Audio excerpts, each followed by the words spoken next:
computer? Great. Um, well, thank you for coming to the North Houston Space Society meeting, our June meeting.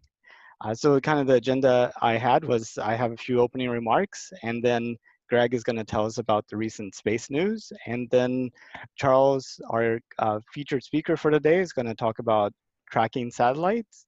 After that, we'll have Q&A, and then kind of open, share where you were during the historic SpaceX DM2 launch, where we launched astronauts for the first time on commercial rockets.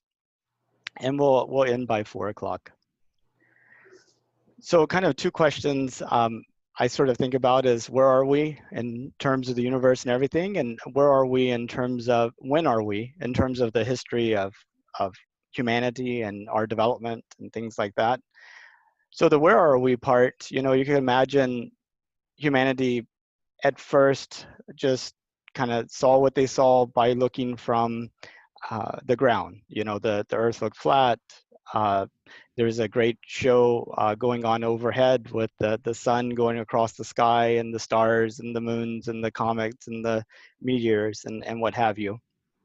And over time, we figured out that the Earth was round, probably by looking at ships going out to sea and seeing that the tips of the ships were the last part to actually disappear, kind of giving the idea that maybe the Earth was round.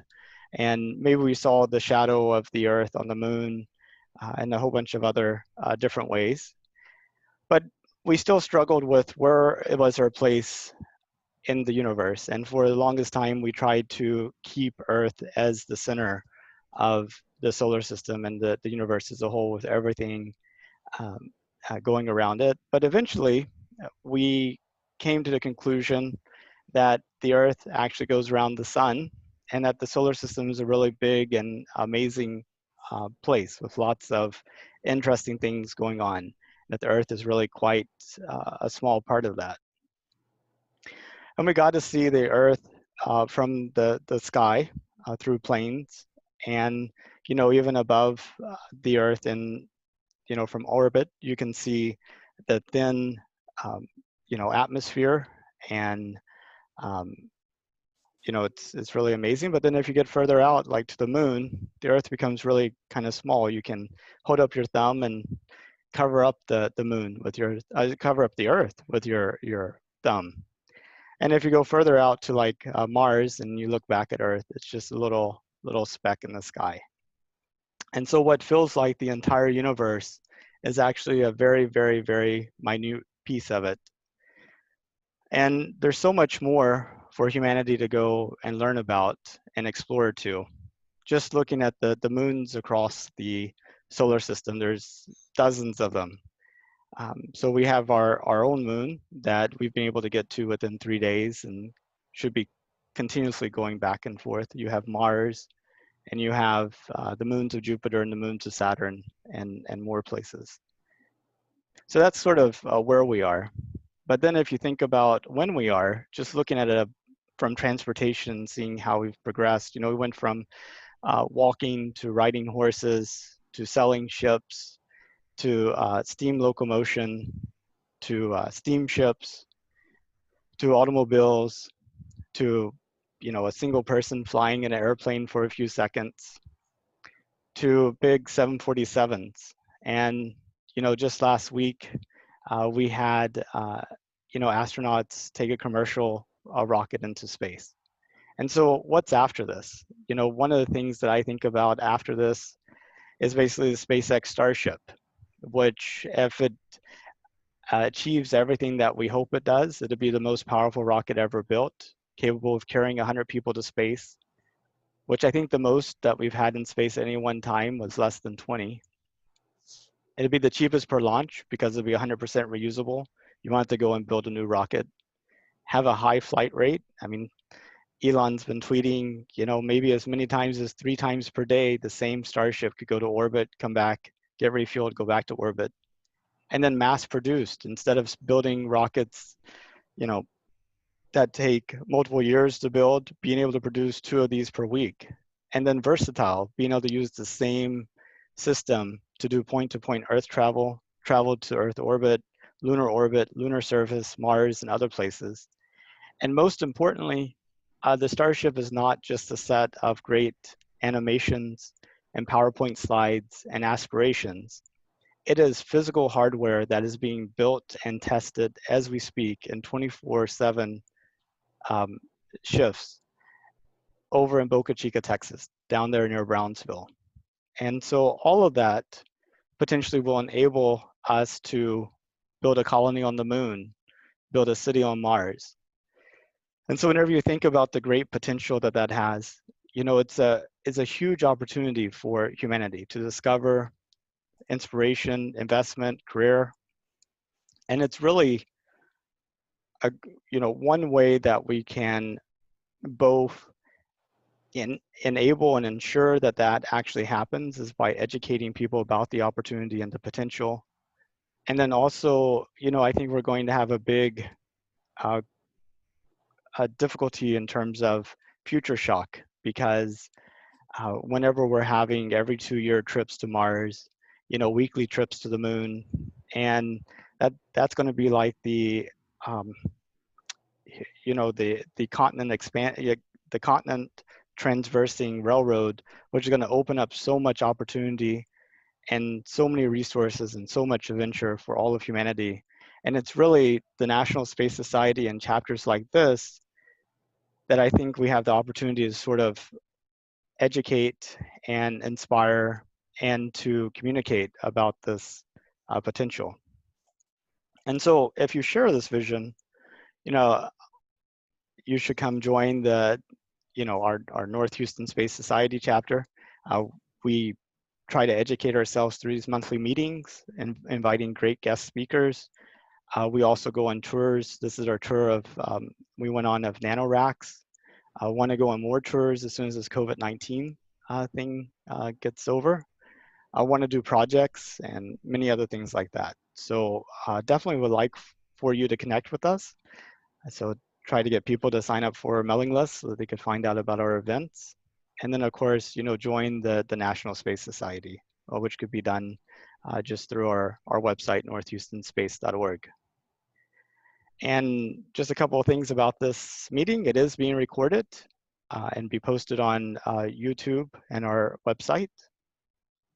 And also, if you don't have your video on, you can turn it on by clicking on that start video in the bottom left. And so with that, I think I'll turn it over to you, Greg, to talk about the latest space news. Okay. Share my screen here.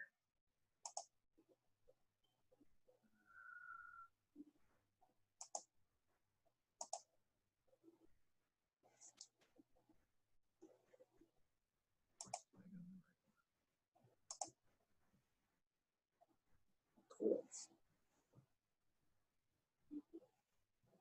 Okay, now are you seeing the official slideshow view, or are you seeing just like the lecturer's notes here? It's the speaker's view, so Okay, just so need to switch them. Okay, there we go. Did that do it? That did it. Oh, okay, good.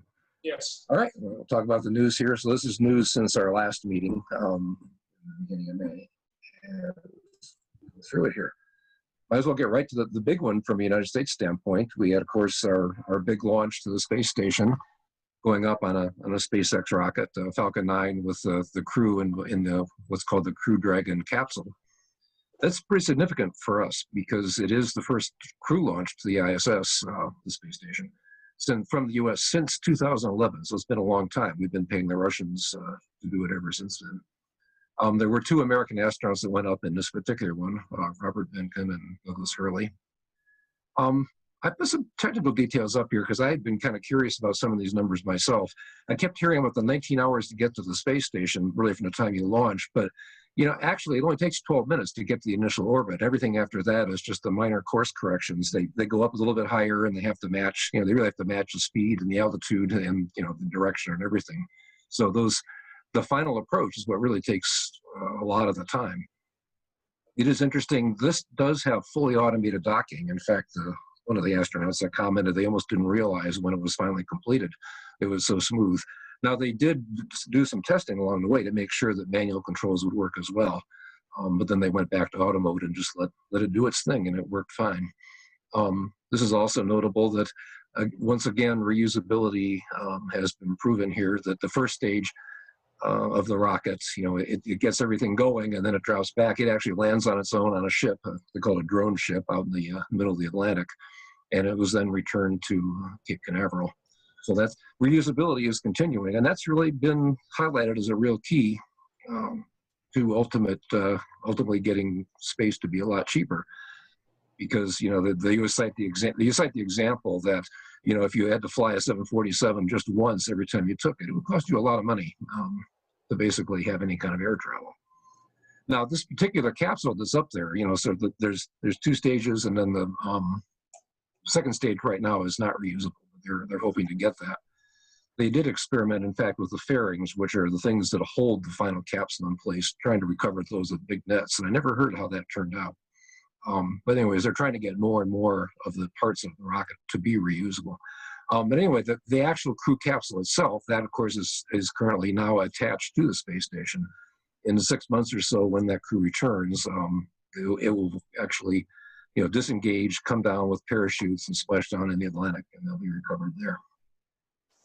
So more notable highlights from a commercial standpoint, this was a commercially made spacecraft.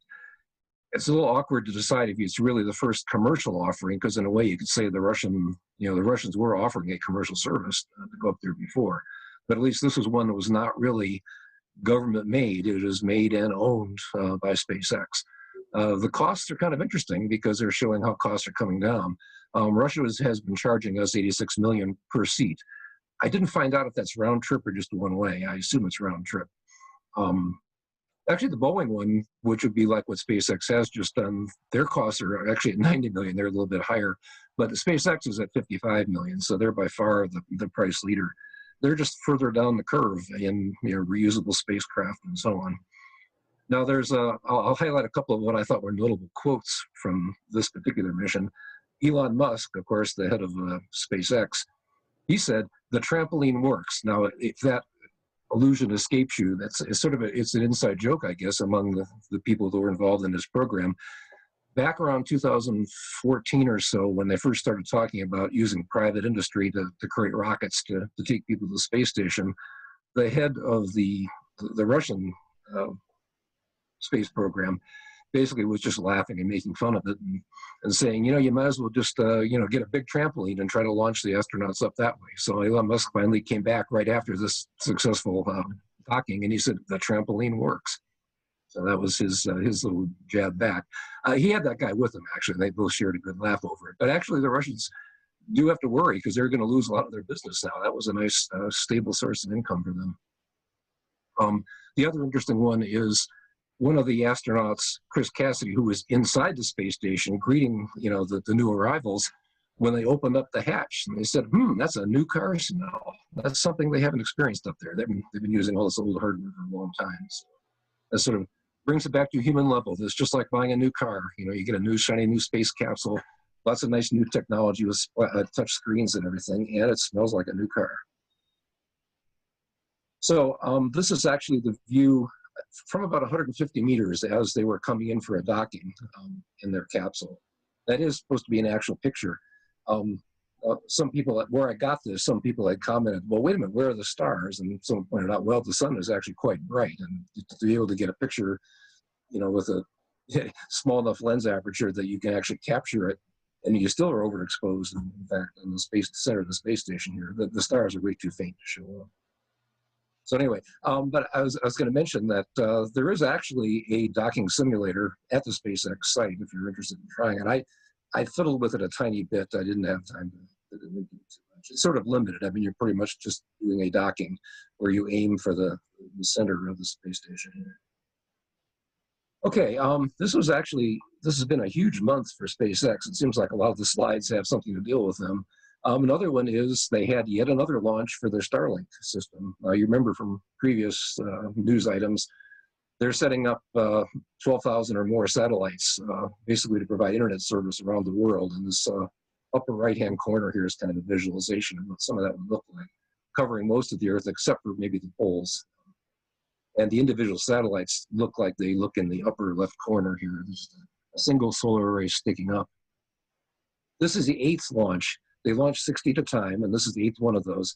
Now, of course, the math wizards here will point out that 8 times 60 is 482. That's because there were some initial prototypes sent up that were smaller. And actually, in reality, that 482 is not that accurate either, because some of those satellites were either in the very first batches in particular were kind of for experimental, and I think some of those might have already been deorbited. So there may not be 482 of them. But even at that, 42 is now the largest satellite constellation up there, and they haven't even gotten to the point of launching their commercial service yet. So we may be looking forward to lots of internet service in a lot of remote places much more cheaply. Another notable thing about this one, that first stage that was used on that particular flight, it has now been flown 5 times and returned to the Earth successfully. So, and people commented that it looked kind of sooty, you know, unlike the space station launch where they used a shiny brand new one to make it, you know, it looked really pretty and everything. The other one looked a little bit beat up and burned, but it still worked just fine. One interesting statistic is that they have recovered about 50 of the first stage boosters now. So they're quite far along in being able to achieve reusability here. Once again, highlighting the cost factors there. And we talked about this before, but they keep coming up with new schemes to basically prevent the astronomers from complaining too much about the brightness of 12,000 satellites up in the sky interfering with our observations. They have a new sunshade type. They put that on a few of the satellites in this batch, and they promise that all the future ones will have that. So they're still working on it. That's a work in progress. This, I believe, is a picture of the actual launch from Cape Canaveral. Yes, I'm not sure who that is. Okay, SpaceX continues. Now, of course, here's one of the bad ones. The Starship is, you know, their next generation, you know, gigantic ship, the one that they would ultimately hope to take to Mars and you know, other major projects like that. This is the one being built in Boca Chica, Texas. They had an explosion. Now that was on a full-size prototype, as you see in the lower left corner of this overhead here. That's the before, and of course there's the fire as the after picture there. This was the full-size prototype, which is 400 feet tall. Previously, they have been working on a smaller scale version called the Starhopper, and that was only 60 feet. This was, at least was the full size. And it's interesting, actually, they had a successful static fire test, meaning they turned the engines on just to make sure they would work. They'd already turned it off, and about 2 minutes after that, there was some kind of a leak, and it caught fire and exploded. They have their own perverse sense of humor in this business. They call them RUDs, Rapid Unscheduled Disassembly. And they noted that in some of their various tweets and so on. Now, this doesn't necessarily set the program back that badly. They actually have another 3 prototypes already, you know, in construction. So, and actually, it's surprising. There have been estimates not provided by SpaceX, but from outside, suggesting that maybe it costs about $10 million to build one of these prototypes. Now, that does sound like a lot to us, of course, but actually, in space program terms, that's really a drop in the bucket. So, you know, that's not that bad. They can afford to lose a few of those. No one was hurt. There were no injuries or anything. So basically, they was just clear. They clear the launch pad before doing anything. It was too bad, however, because this very ship, in a few more weeks, would have been going on a 500-foot flight. They would go up, you know, and then move over a little bit, and then move around a bit, and then come back and land, basically demonstrating that they can fly, that they can control it when they fly, and they can land properly. That's actually a major step forward. So it is sort of sad on the way. This is the 4th prototype that's been destroyed in the last 6 months. So, and it was number 4. So every one of them so far has been destroyed. This particular problem was apparently due to a propellant connecting and disconnecting system, something that they plug in and they can disconnect, you know, quickly, but unfortunately it must not have worked quite right. So anyway, but they have the next 3 prototypes in process anyway, so they will be coming. It's interesting, they already had received approval from the FAA or whoever grants approvals for doing the next set of flights. The fact that this one got destroyed apparently doesn't actually impact that, because they assume that the next ones will be similar, but enough better that they won't blow up. Okay, on a different topic, actually last night, I guess we didn't notice it, but we had one of those near miss asteroid kind of things. Now, this is not one that came in between the Earth and the Moon like we've had a few of, but it's a lot bigger. This one was somewhere between 820 and 1870 feet. They can't estimate it that well until they see it really go by. It's about 12 times larger than that one that hit Russia in 2013 and actually did a lot of damage. It will get as close as 13 times the distance of the Earth to the Moon. And the reminder, of course, these things are just hard to spot. It's actually dimmer than Pluto, so it isn't like you can just look up in the sky and see this thing. And that's why they have so much trouble spotting them and tracking them. A lot of times they're practically upon us before we really notice them. So this is just a public service reminder. You know, someday we're really going to have to defend ourselves against these things. And maybe it's not needed just yet, but the time is coming. Other activity, what you're looking at here is a picture of a planned Chinese space station. This has been in the works for a while. It actually had kind of gone on hold, mainly because the Long March, whatever Series 5 something or other rockets they were going to be using to get all the parts up there, they were having trouble with that. And they've finally had a couple of recent successful tests, so now they're going ahead. They've announced the 11 missions basically to build this thing in 2 years. It looks pretty much like you'd expect a space station to look, separate, it's basically at least 3 modules, solar arrays on the end, just pretty much like our existing space station. It's currently, in the current plans, it will hold 3 astronauts. It will be expandable. It may or may not happen, but it will be expandable. Weighs about 66 metric tons. It'll be in an orbit, low Earth orbit, like all the other stations, 340 to 450 kilometers. One interesting thing I haven't heard before is there will be a co-orbiting space telescope along with it. And pretty much as a copy of the Hubble, except that, in terms of resolution, it will be like the Hubble, except that they will see an angle, the angle that they will be able to take a photo of is 300 times greater. So it's, what they're saying is they'll be able to really survey things in the sky, much more rapidly than was possible with the Hubble. So it's also kind of interesting that it makes sense if you're going to put a space station up and if it's going to need any kind of repairs, you might as well have it. You might as well have it. And the Hubble's going to, if the telescope's going to need any repairs, you might as well have it really handy like that. It was always a big deal to go up and repair the Hubble Space Telescope because there was just nothing else close. So they're just simply going to have it pretty much in the same orbit. So I thought that was kind of an interesting innovation. Other miscellaneous space news, the guy who headed up the human spaceflight program, Doug Lavero, he resigned. And in his own statement, he made some reference to some mistake that he had made in procurement, specifically apparently for the human landing system, which we talked about last week, was basically the stuff for landing, the equipment for landing humans on the moon, part of the Artemis program. And no one is really commenting what it's all about. It did happen to follow an audit. And so the speculation is that maybe, for instance, he had revealed things he shouldn't have to Boeing, actually. But since no one's really talking, it's always pure speculation. And then no one knows if it means anything in terms of the overall program for NASA or the Artemis program for going back to the moon. Another minor thing is they did discover an object, a planet-sized thing, bigger than Pluto, orbiting our sun. It's 3 times farther out than Pluto from the sun. And so there's some debate as to, well, should that be considered a 10th planet or something? So that's going to be debated for a while, just like the fate of Pluto is being debated. There actually, people have said there's probably a lot more objects out there that are big, maybe some bigger than that, Earth-sized, Mars-sized, and we just haven't been able to see them yet. They're out there in the Kuiper Belt, and people aren't sure that they should count things that are just in the Kuiper Belt as being anything. So anyway, the debate will go on for that a long time. Another thing is we had mentioned a couple months ago about how a lot of the space program launches and other activities have been held up because of the COVID-19 delays.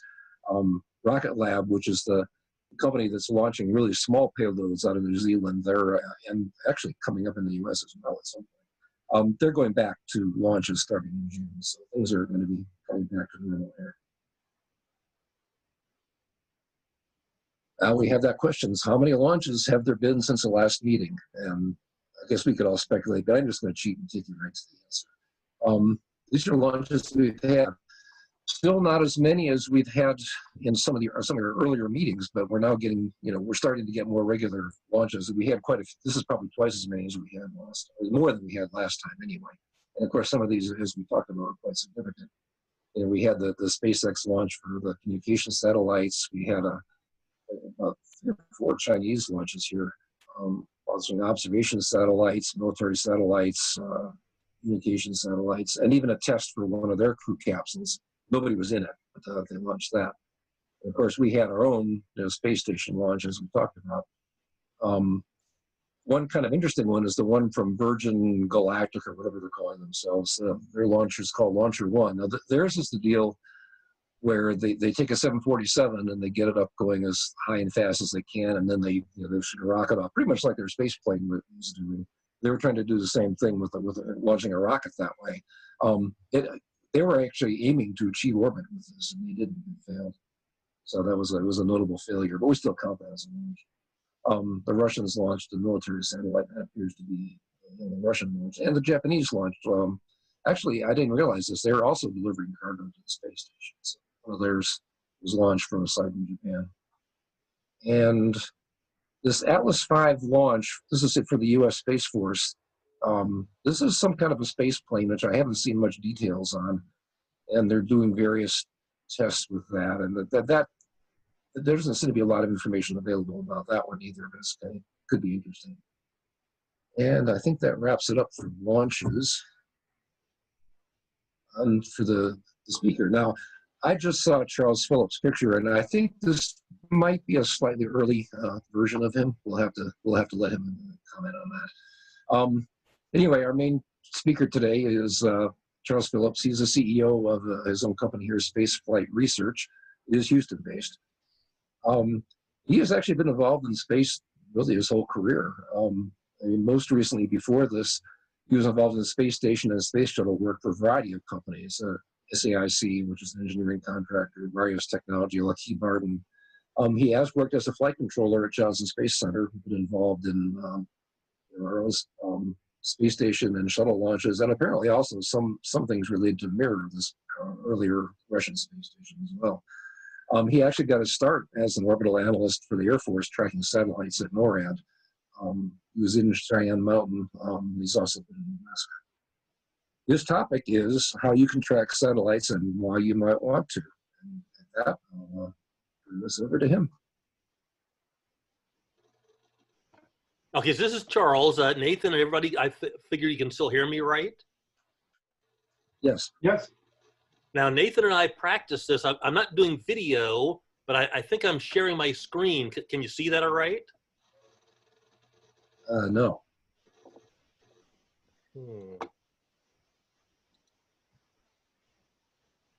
This will stop. Yeah, you might have to stop sharing, Greg. Okay, Oh, sure there we thing. go. We got it. We're good. Okay, sorry. My fault. Okay, good. Well, first off, I mean, thanks for having me over here. It's very exciting, to talk to some people. What I'm going to try to do is, since I don't know the group, I'm going to kind of back off on some of the technical talk. This could be, I mean, very, very highly technical if we wanted it to. I don't know anybody's quite ready for that on Saturday afternoon, you know what I mean?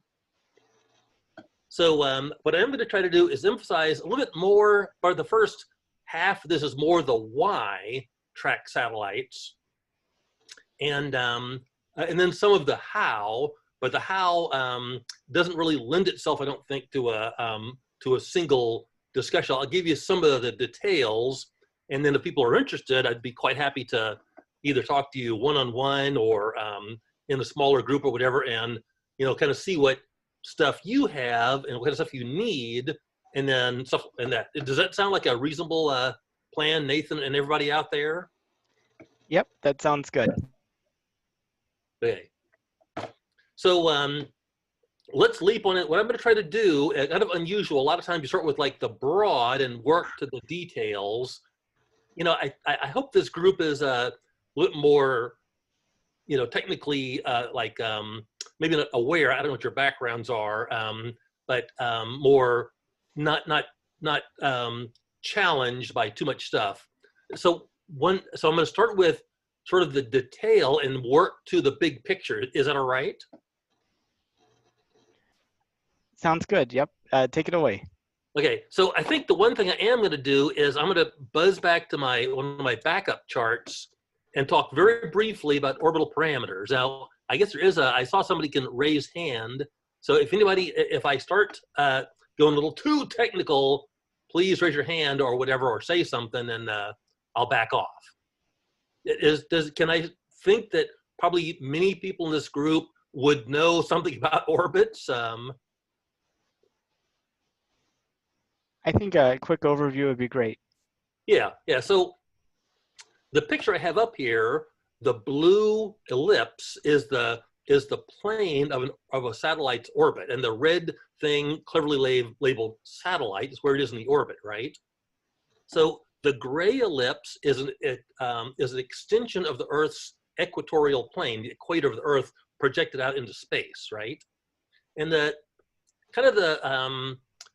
only real sort of terminology you'd need today is perigee, which is for the Earth, the low point, in other words, the point of the orbit closest to the Earth. The generic term is periapsis, if anybody wants to know that, and there's perilune and each different body. So perigee versus Earth. Okay. Now the other side obviously is the point where you're furthest away from the Earth. That's the apogee. Okay, so perigee is close and apogee is far.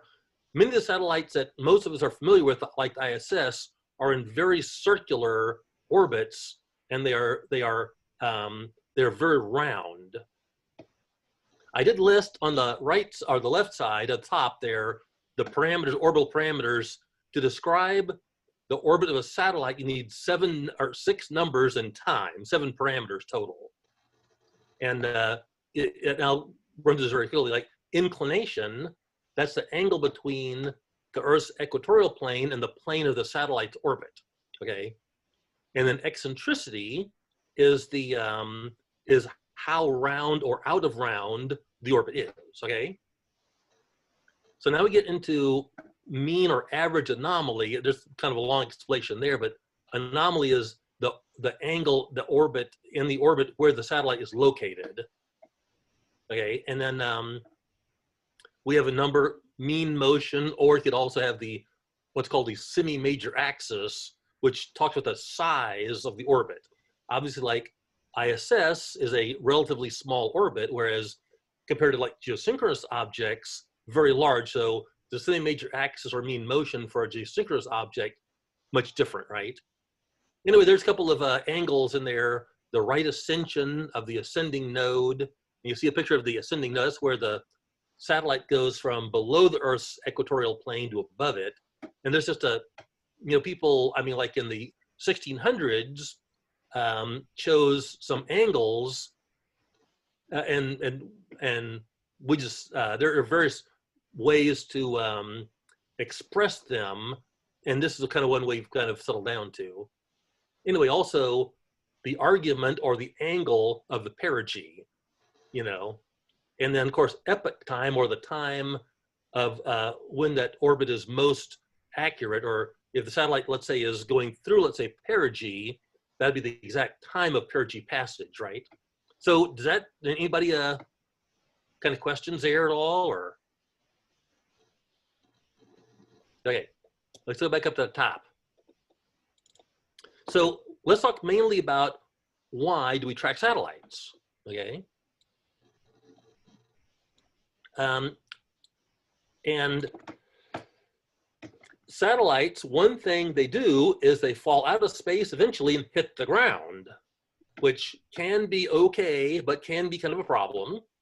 Okay, and on November the 3rd, 2015, people in Spain saw a fireball in the sky, and it turned to be a satellite reentry. So that was a upper stage, a Centaur upper stage, which we had launched into space.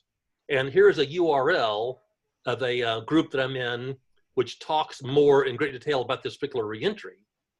So there are web pages where you can go to see which objects are going to reenter and it's approximately where. And there was no object in that list. Okay, so, but obviously people look on the ground.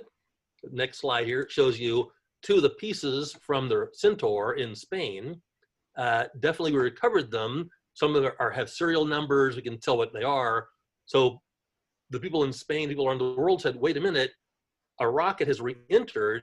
It hit the ground. There is a established way of warning people and nobody told us. So people are like, what is going on here? So let's talk a little bit. So that object was in something called a satellite catalog, okay?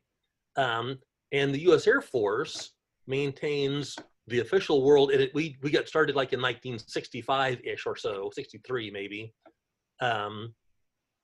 maintaining a list of satellites, and the US sort of stumbled into the role of maintaining the official satellite catalog. So we name every satellite, we tell what launch it was from, and then also we were the only people up until relatively recently that could predict the reentry of all these objects, okay? So the little box on the bottom is a part of a page from the official satellite catalog. And as you can see, you know, there's like the satellite name, the international designator type, with a country that launched it, date, launch date, the site, and it gives things like apogee and perigee, inclination, stuff like that. Okay, so the US government maintains a big web page, lists all satellites we're tracking up there and where they are in space. You could track that satellite. You could see what the satellite is from, is where it is from that page. But I almost, in an earlier version, I had a filled in slide and a not filled in, the little box. But so this is a box. So here's all these different pieces of items in space, like USA 144. It's a payload, as we can see from the US, you know, but there's no apogee, no perigee, no inclination. Period is the number of minutes it takes, is related to mean motion or semi-major axis, number of minutes it takes to go around the Earth.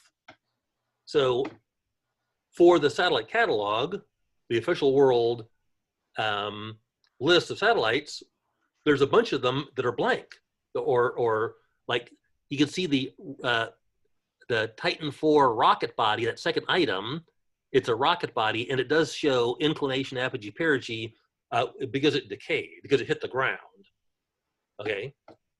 So, and there's a web page, spacetrack.org. And the point of this slide is to say that for all these thousands of satellites, you run across some that have blanks for their payloads. And the one thing you might notice is, look at the satellite name, USA 144. Okay, it's a US satellite. It doesn't say, you know, SpaceX capsule.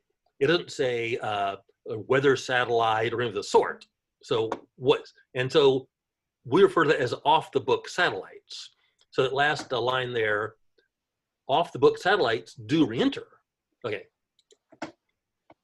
So just kind of summarize that, the Air Force, you know, got kind of, it fell in their lap. They're the default official satellite catalog.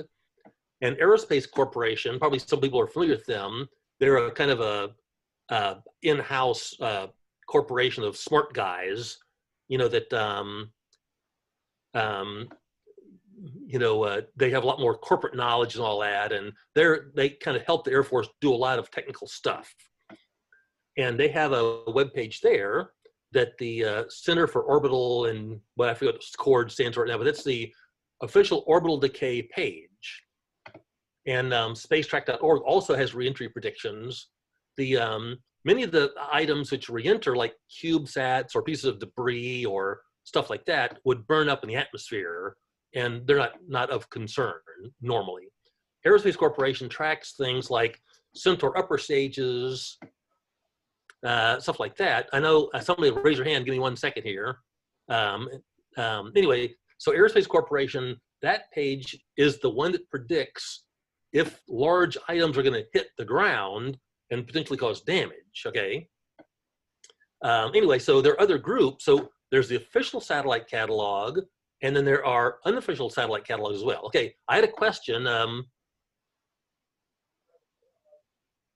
I think what we'll do is we currently have the room muted because of past experience. So I think what we'll do is run through the presentation, and then at the end we'll open it up for Q&A. Okay, good. Okay, so let's leave this page thinking there's the official satellite catalog and there are unofficial satellite catalogs. So I'm a member of a group, visual and radio frequency astronomers that track satellites. Now, we don't bother to track the ones like ISS that are in the satellite catalog and where the parameters are shown. And you might ask, why would you bother to do this? Why would you bother to track satellites? Well, it's a challenge. It's fun, you know. And I know I see that somebody else raised their hand again. We'll get to those questions right at the end, I guess, here. So now, as many people familiar with the area are aware, the optical term or astronomical term is seeing. I mean, the atmosphere on here is normally bad. You know, it's very hard to track satellites or see satellites or the moon or anything. What I have been doing the last really 2 winters is get out when it's, you know, nice and cold, wait for a cold front to come through. And on the back side of that, the air is clear, the air is cold, you don't have a lot of light scattering, stuff like that. I live right by chemical plants down here, so you can see satellites better. So I get out, and I'll talk about it in a couple of seconds here, and I take photographs of satellites in space as they go by overhead. Now, that goes into what's called astrometry software, okay, which is, you can take a photo of the night sky, and it tells you, it looks at every star and gives you coordinates for those stars and things like that. And then you take that as a file and put it into another application, which allows you to look at, I'll show you in a couple of seconds here, the pictures. The picture of the satellite is going to be a streak, okay? And so you look at both ends of that streak, and you get the angles from your location to those ends. It's called right ascension and declination. You know, if you want to talk, we'll talk about that later. So this one line, I take photographs, put it into this astrometry software to get essentially a star map, put it into another observation program to get the angles to the ends of the streak. And a guy, Mike McCants, happens to live in Austin. These people have been doing this for like years. Long story there. Mike is kind of a difficult guy to deal with, you know, but I think he's like 85. So people around the world, in Europe and Brazil and places like that, you know, like take photographs, we run them through the software, we produce these angles, time and angle, and ship it off to Mike by email, okay? And we're mostly interested in these off-the-book satellites. As you could probably guess, most of them are US government, though some of them are foreign government. They're like intelligence gathering satellites, like KH-12 photographic satellites, you know, like ELINT, electronic intelligence satellites, stuff like that. And there's several countries have asked the US government to not publish those orbital angles and those numbers called orbital parameters, okay? And so some of these are relatively close to the Earth, call them near-Earth satellites, like NOS is a Naval Oceanographic Surveillance System. It used to be called the White Cloud System, I don't know what they call it nowadays. It's a naval, Navy ELINT system. So there's ELINTs and signals intelligence satellites and photos and stuff like that. So we track these near-Earth satellites, and then we track deep space, like geosynchronous satellites. And those are like, their code names are Magnums and Jump Seats, and there's all different ones there. So most of these are geosynchronous, and they are ELINT or signals intelligence satellites. Frequently they are large, they have very large antennas, things like that. So we track those objects in different orbits, and we speculate about what their likely missions are. And there's several of us. Ted Molkson is a guy, he's in Canada. He lives in Canada. Kees Bassa is in the Netherlands. Greg Roberts lives in South Africa. So several of us have been more analytical. We'll take the orbits that people generate and take the orbit of a particular object over months and months and look at that object and what is it doing in things. So we'll get to that a little bit in a couple seconds here. So it's a neat thing is it's an international group, and everybody takes these observations. Some people do it with radio frequency. I don't really have time to talk about that right now. Ship it all to Mike McCants in Austin. He generates the orbits.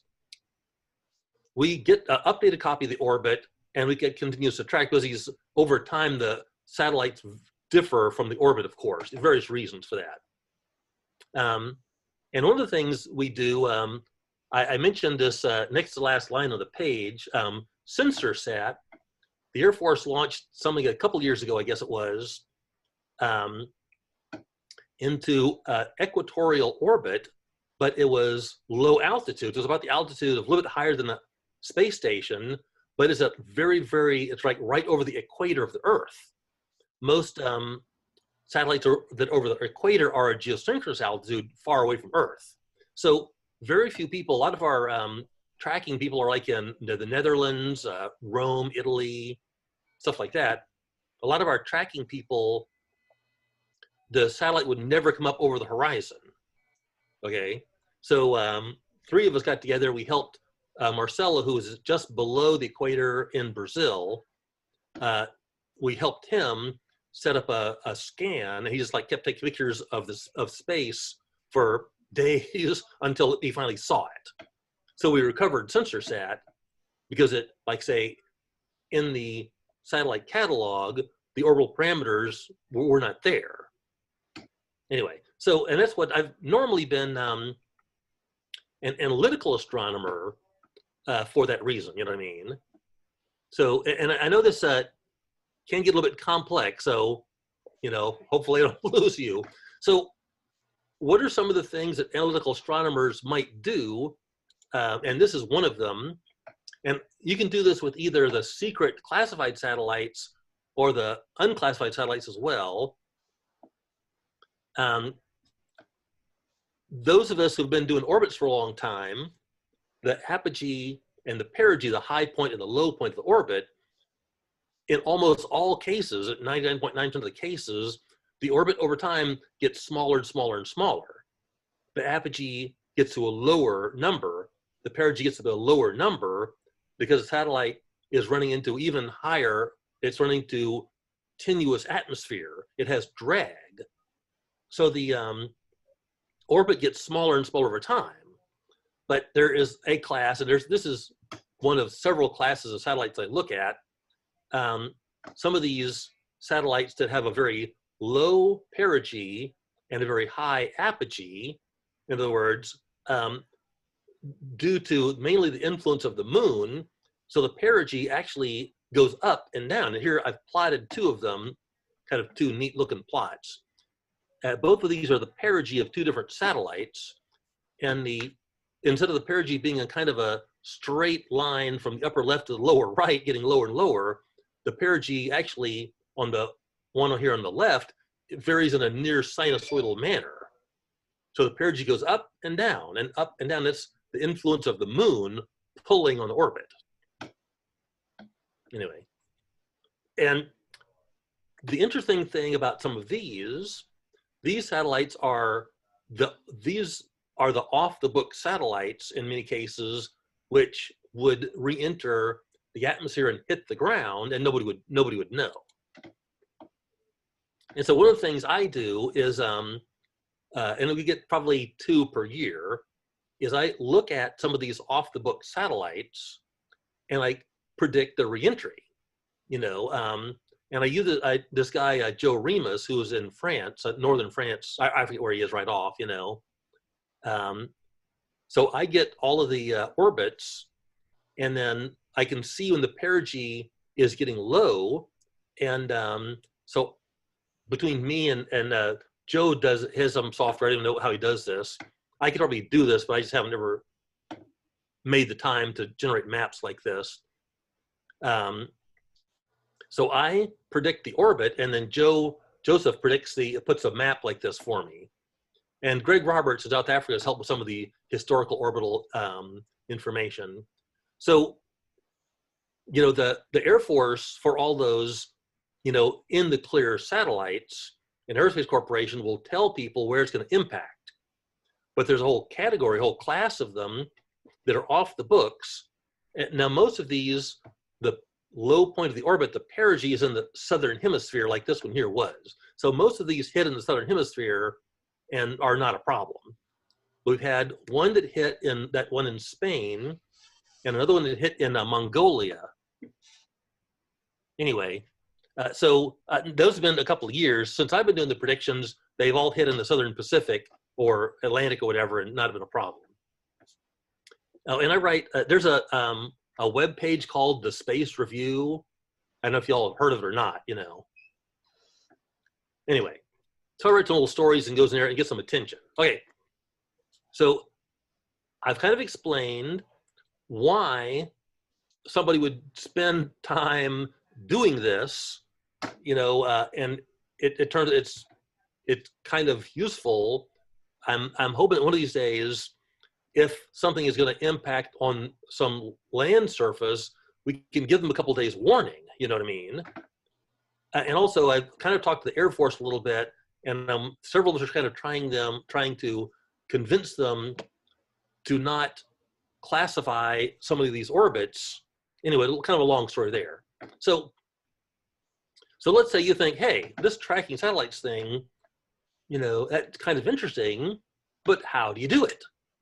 Okay, so I use some software first off that predicts where the satellites are going to be. So obviously, you can't track in the middle of the day, very hard. You only track satellites at either sun up or sun down, okay? And there's a kind of a long explanation for that. You can't really track satellites in the middle of the night, and you can't track them in the middle of the day. So I have this software GPredict, which is free, fortunately, and there's another one, JSat Track. And it gives me this sky at a glance, and each one of these colored boxes is a different satellite. So I know what satellites I'm interested in, okay? And then I put them into the software, and it produces this, you know, GMT, or Universal Time, on the bottom, and it tells me when the satellites will be available. Now, the good news, to actually get these photographs, I have a Nikon D200 camera, which I got at Houston Camera Exchange a couple years ago, was like $230. Okay, so I got an old camera, which they were glad to get rid of, you know, and I use my tripod that I've had for probably too many years. I use my iPhone, and I'll explain it, and my laptop. So with fairly inexpensive hardware and free software, which takes a little bit of time to explain and install and use, you can get usable these photographs. Anyway, I set the time. All the cameras have time, of course. So I use my iPhone to set the camera time, and this iPhone application called Orbit Track, cleverly named. And Orbit Track gives me, so I know here, like USA 245, USA 281, whatever. I want to take pictures of that guy. So I go out there a couple of minutes before it shows up, wait for it to get dark, of course, you know. And then Orbit Track shows me for that particular satellite, and I haven't been able to get a good image of my phone yet to put on this, but so Orbit Track will show me the sky above me and shows the stars, and then shows a green line, which is the track of the satellite. Okay, and of course, so this, you're kind of drinking out of a fire hose here. You got to forgive me for that one. So I put this down on a web page, of course, you know, and so that web page has a lot more detail. Okay, so I did put the orbits into GPredict. I decided when I want to track. You know, I set the time in my camera from the phone. I got my telephone so I can see where it is. So then you wait for cold front, you know, So the phone gives me the track of the satellite in the sky above me. And what I usually do is I look along and see a known star that is close to the path of the satellite, and I get my camera on the tripod, and I point it at that star, maybe a little bit to the left, maybe a little above it, or whatever, you know. So I point the camera towards it, because you look in the sky, you don't see anything, you know. So I point the camera at a point, you know, based on a known star, okay? And then I set the camera to take like 15-second or 20-second exposure. So, I mean, most exposures we take, and I've been a photographer for years and years, are like tenths of a second, hundreds of a second. So this is like 15 seconds. I mean, far, far longer than most people would do, okay? So I start taking these pictures. These are 15-second exposure. And what I always do, I don't know if I put that in here or not, I set the camera, there's a 2-second delay in the camera. So I hit the button to take a picture, there's delays 2 seconds and then takes a 15-second exposure. And the 2 seconds allows any vibrations of the camera to damp out. So I figure when the satellite is going to be in the field of view, and about 30 seconds before, because sometimes they're a little bit early, a little bit late, I start taking pictures, I can get, for 15-second exposure, if I start 30 seconds before, I usually get about 3 photographs. So one as a satellite's coming into the field of view, one when it's semi in it, and one when it's going out, or sometimes it's in the 3rd photograph only or the 1st photograph only, whatever. So I go out there and stand there, and generally it's cold, you know, the field is muddy. I have a baseball field not too far away from my house, and I stand on the pitcher's mound. So it's fairly dark, and the trees are kind of pushed back. But it's almost always, like I say, on the backside of a cold front in January, it's almost always cold, it's always muddy, you know, but there's no insects crawling on me and all that. Anyway, so I go out there to get 12, 15 photographs or so on 2 or 3 satellites. Go back to the house, put them on my computer. I put the photographs into astrometry.net, okay? And that produces a file called a FITS file. I put that file into something called Smithsonian Astronomical Observatory, SAO, image DS9. I don't know what DS stands for. So put that file from astrometry into SAO. That's a SAO image DS9 is an application on the computer. And then I can see the right ascension and declination for the start and the end of this track. So as you can tell, this last thing is there's a number of steps required to get to an observation. Also, the Air Force has at various times either made things more things classified or fewer things classified. They go back and forth, back and forth. And December 2018, they started releasing a lot of information on a bunch of the geosynchronous communications payloads, you know, and some of that SIGINTs and ELINTs and all that. So they've gone back and forth on what is or is not classified. Okay, so this is a fairly typical image that I would get. This is USA 281, which I believe I've told is a KH-12 photographic satellite. And this is actually one of the better ones because it's fairly bright. It's essentially the space telescope pointed at the ground. So it's a big, bright satellite fairly close to the ground. So you know, it makes you get pretty good pictures of this. If you go up to these guys, it's not hard to get them. Not, you know, ISS of course is far easier. Now here's a little more typical one, which this is not a classified satellite. It's on the right side of the photograph. This is a Chinese upper stage, a rocket body up in space, and I got it. This was taking photographs of other satellites, and that's a better one. So a lot of times I have to come home and wait until nighttime and put these pictures on my computer, and then I have Apple, so I use photos to lighten and darken the image till I can find the streak. Anyway, so you know, here's my back to orbital parameters. So that's actually what I thought we had sort of had time, and I hope everybody's brain hasn't exploded, you know. So I guess we're really ready for questions at this point. Well, that sounds great. I think what I want to do is just enable the waiting room. Okay, cool. And I'm going to go ahead and let people unmute themselves, and then we will just keep an eye on things. And so if you have a question, go ahead and unmute yourself and ask away.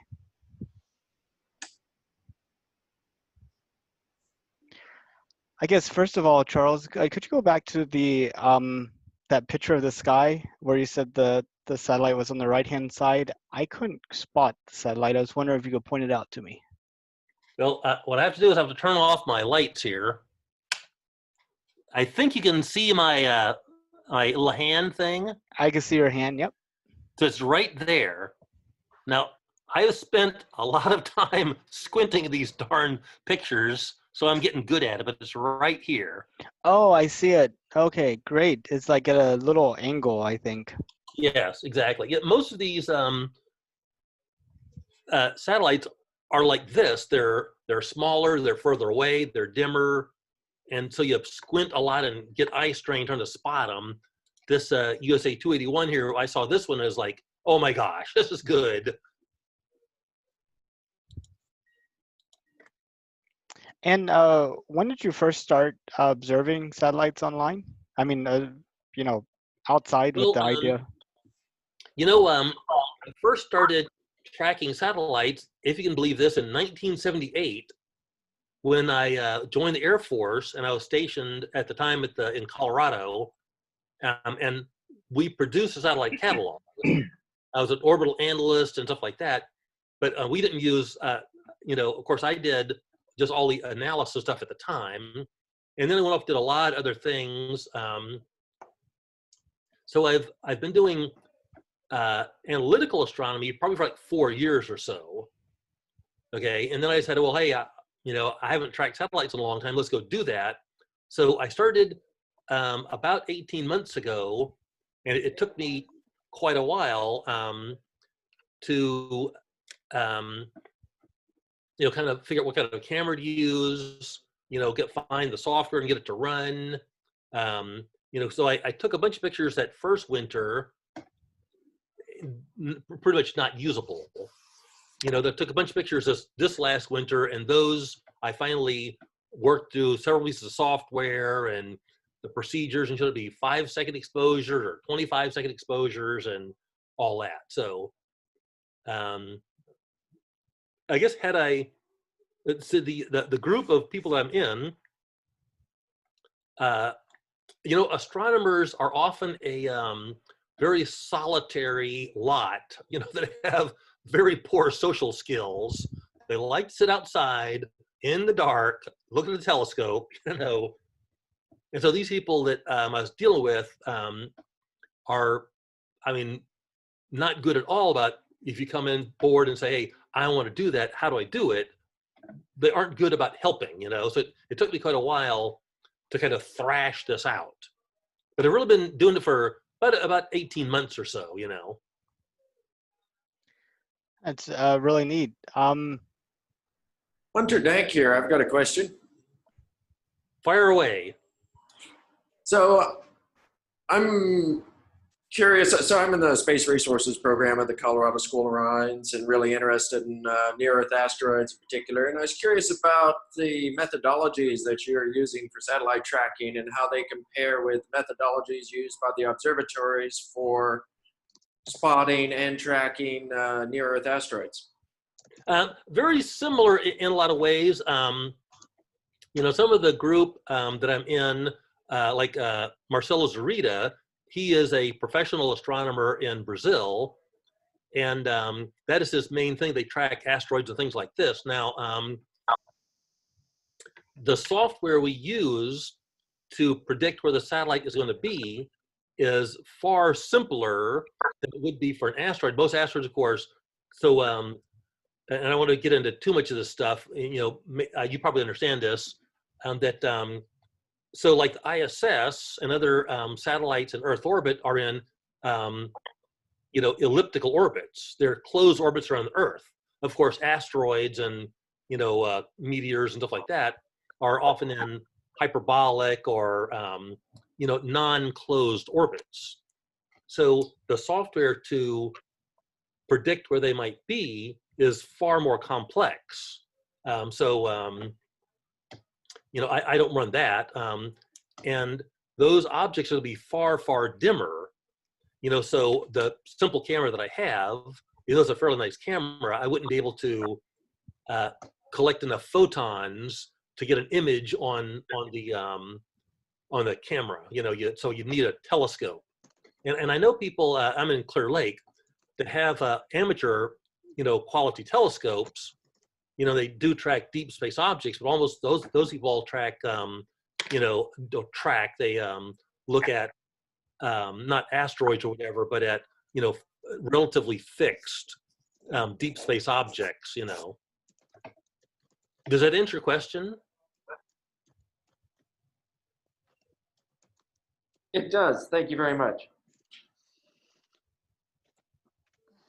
So I had a question on your procedures where you point the camera toward the track of the satellite that you know is coming, and you mentioned pointing at a known star. I would have thought you would have needed about 3 to really fully establish, you know, 3 parameters for the exact angles that your camera is pointing.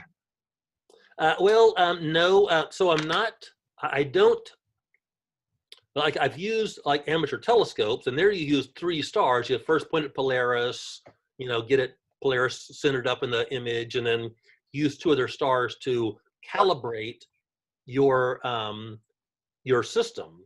So you can use, and I've seen this one guy down here use some software from forget the name of it's actually on that page that I mentioned.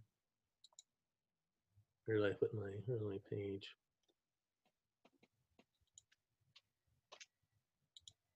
Here we go.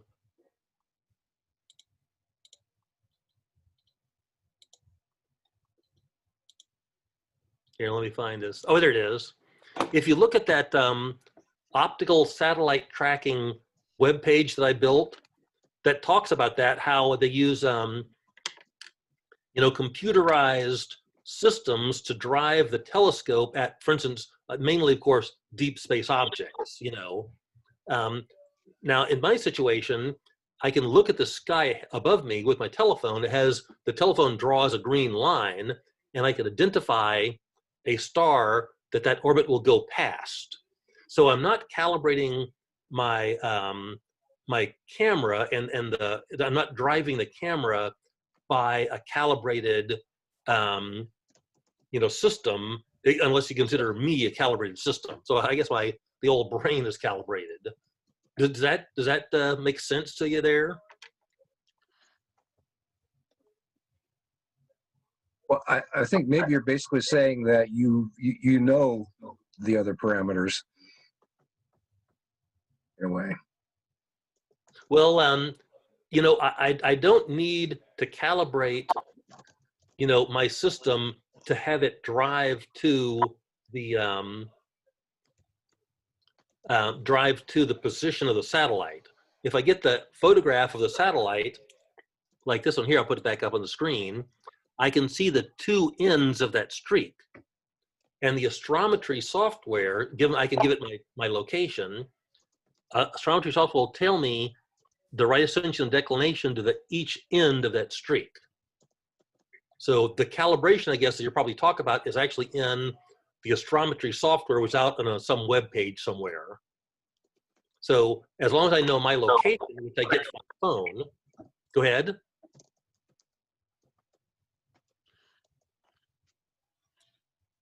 I'm sorry, go ahead.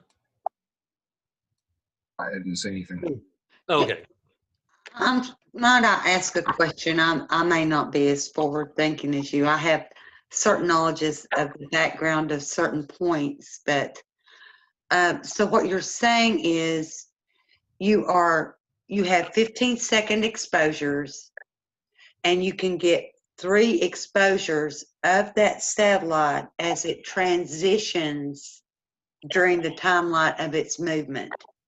And generally, as it goes over my head, frequently I can get it all 3 photographs. Okay. And then what you do is you understand the star system above, and you have a 3-point thing to where you can localize where this is from your location. So Yes, you need a yes, correct. 3-point parameter in space where we know the depths of those. And then you track the satellite, and then you also put in your location, correct? Yes, that's right, right. Okay, and I know that's simple, but I just wanted to be sure that I understood that. Oh yeah, I think you got it down. Yeah.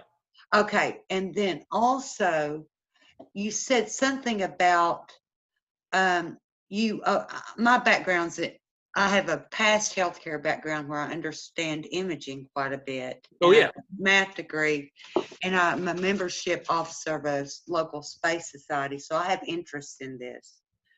So what you said is you overlay the photographs, or how do you darken and lighten them?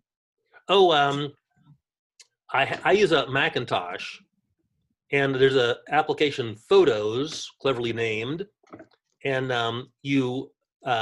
it's like a photo editing software. And one of the things you can do in that photo editing software is take the entire photograph or even parts of it and make it lighter or darker. Okay. You know, when I used to use film cameras a long time ago, it was like burn in or you would dodge, the terms used to use.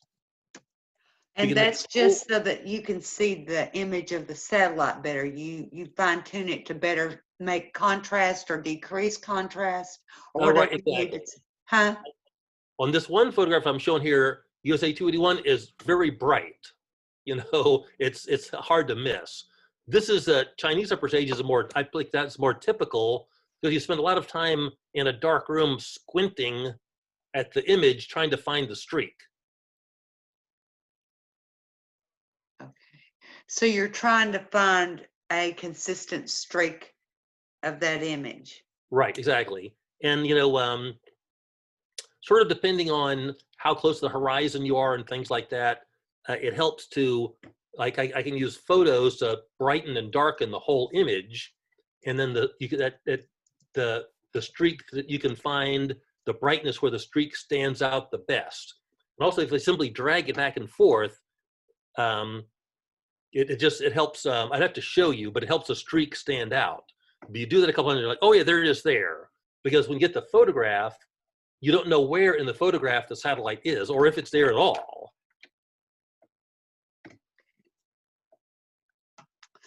Very good. But like say on this one here, that was, I didn't have to do anything. That one just like put that one on, get that on the computer, you know, and then, oh, there it is right there. Can I ask another question? Oh yeah, sure. I understand that, you know, universities have to go through the military to launch satellites, at least in the United States. Is that not correct? I mean, they have to let them know before they launch a satellite. Is that actually, one of the things I'm trying to do is build and launch a satellite myself. You have to get, actually it's the Federal Communications Commission is the people who grants licenses, and that is so you can use the radio to talk to your satellite. So that you don't actually have to get permission from the government to launch a satellite. You can actually launch a satellite all you want, as long as you don't bother to talk to it, and then that's the only reason you would, you know, launch a satellite so you can get information from it. So you have to get a license from the Federal Communications Commission to use a particular frequency to talk to your satellite. But people do tell the U.S. government when they're launching, just because the U.S. government gives a lot of support in case a satellite hasn't got a problems in orbit, they help recover the satellite, stuff like that. I have another question. Oh, sure. Okay. You stated that you can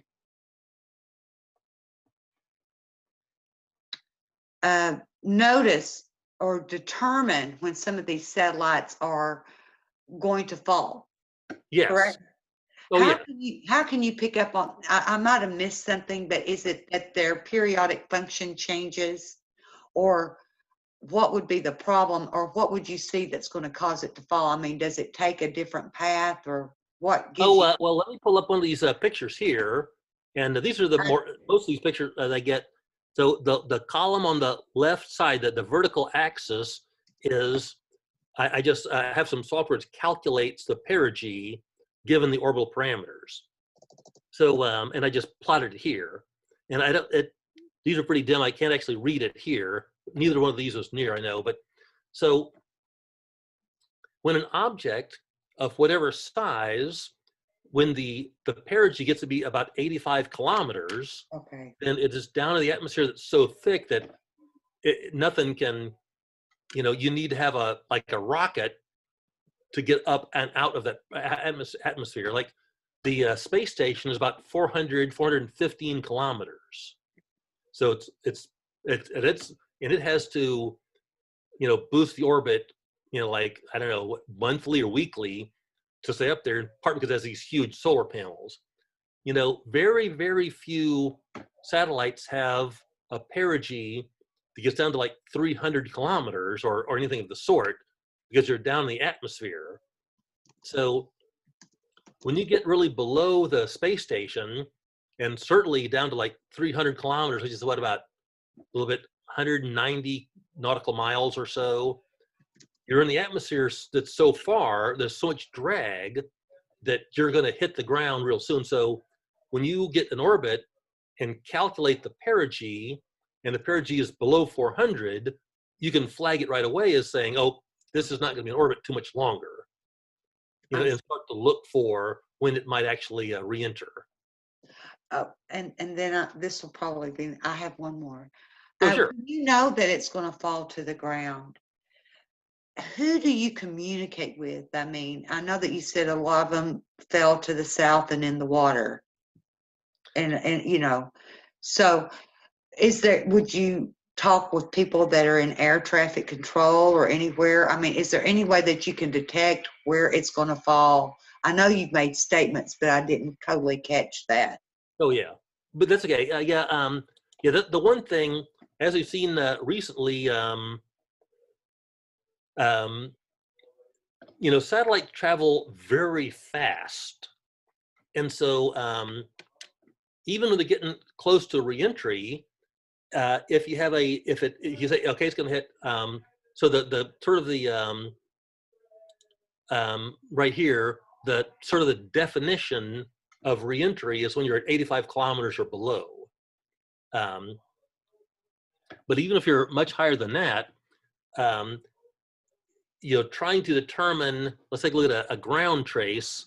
Here in this map, you show the ground trace, that kind of a sinusoidal line. So you know that the spacecraft or the object is going to enter the atmosphere and essentially drop vertically from like 85 kilometers. But, you know, they're going so fast that a very small, difference of a second or two could make hundreds of kilometers difference of measurement on the ground. So it's easy to see when the satellite is going to re-enter. The hard part is exactly where and where below the ground it might hit. So just a tiny difference in when it hits that 85 kilometers or 100 kilometers or whatever can move things like the right, you know, like the right across South America or something like that. So it's hard to predict the point below the orbit that it will hit. Okay. Does that make sense all right? Or Yes, it does. I understand. I was trying to keep up, and you truly are an expert in your field. well, thank you. What I usually do when I'm able to talk to people face to face is there's like two other spots there. Well, I would have, you know, stopped and taken questions. This is kind of drinking out of a fire hose, I know, for many people. So Yeah. Well, Charles, will it be possible for me to post a copy of oh your yeah, sure. presentation on our website? Yeah, I'll email this whole thing to you, you know. That'd be fantastic. And Can I talk about a couple other things real quickly? sure thing. So I was going to almost like apologize to you, Nathan. On LinkedIn, you said like, what's the easiest way to do that? And it's kind of a joke with me. People do ask that a lot. And I sometimes say there is no easiest way, you know. it's really kind of a kidding response. So I hope I didn't offend you. Oh, not at all. I think what might be good is kind of, have a meeting in person around dusk or dawn, where it's going to be a clear night, with either like some very bright satellites going over, and invite some people who are interested in kind of having that first tracking experience come to that. Might Oh be yeah, I'd love to do good that. thing. Yeah, so the whole thing is that it has taken me quite a while to kind of get this worked out, but I'm confident that if somebody has a relatively like the camera they use is an old camera, if somebody is interested, even if they have a telephone, they have a, a tripod, and even an old camera, they could get these photographs if they're interested, and then like email them to somebody like me who can run the software stuff, or we could show them how to set the software up on their machine and stuff like that. So I am my part of my evil intention here is to kind of spread the word about this and see if we can find some other people who are interested in doing this, and get maybe some more people involved. I think it's interesting. And you said you did it from a ball field, correct? Oh yeah, oh yeah. I have a ball field from behind my house, right behind it, where they play. Mm-hmm. Oh yeah. So I may try to get some of our HAL 5 members, and I have a tripod, and I need to put a battery in my old camera. But I don't know how to hook all that, the software up or anything like that. But I think it would be a fun thing to get our membership together somehow, or people, and work together on developing this technique, and they would learn something and could take it home, and people could try it on their own. Oh yeah, right. And I think that a lot of people that do this are kind of like school teachers, or people like that. I'm trying to get some more of them involved. Like I say, astronomers kind of typically are a solitary group.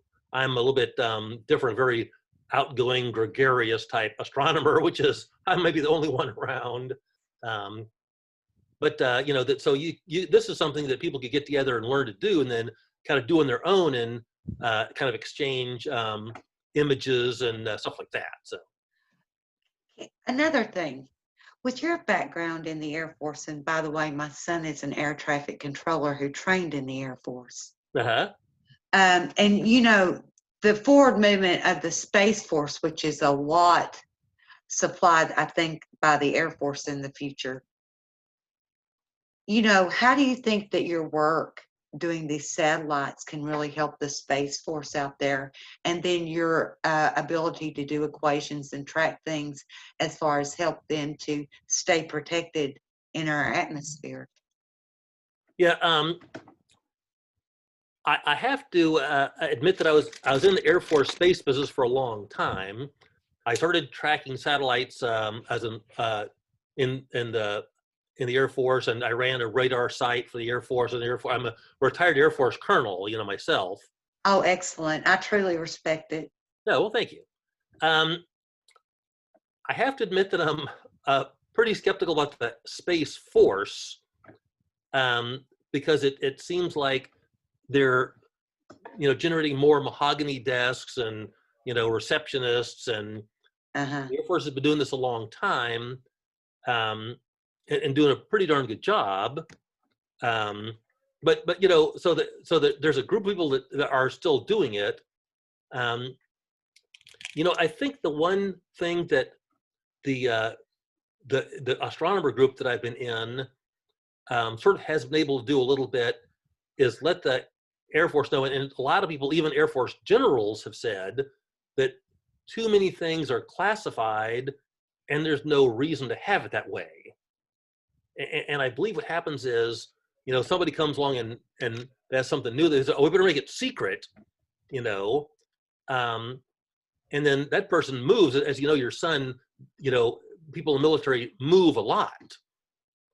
And so somebody made it secret and they moved. And the next person came in and said, well, I can't make it unsecret, unclassified. How do I know why this guy made it classified? I might make a mistake. I better leave it for the next guy. So we have been fairly okay at getting the Air Force to release some of these horrible parameters. Pardon me, I cough.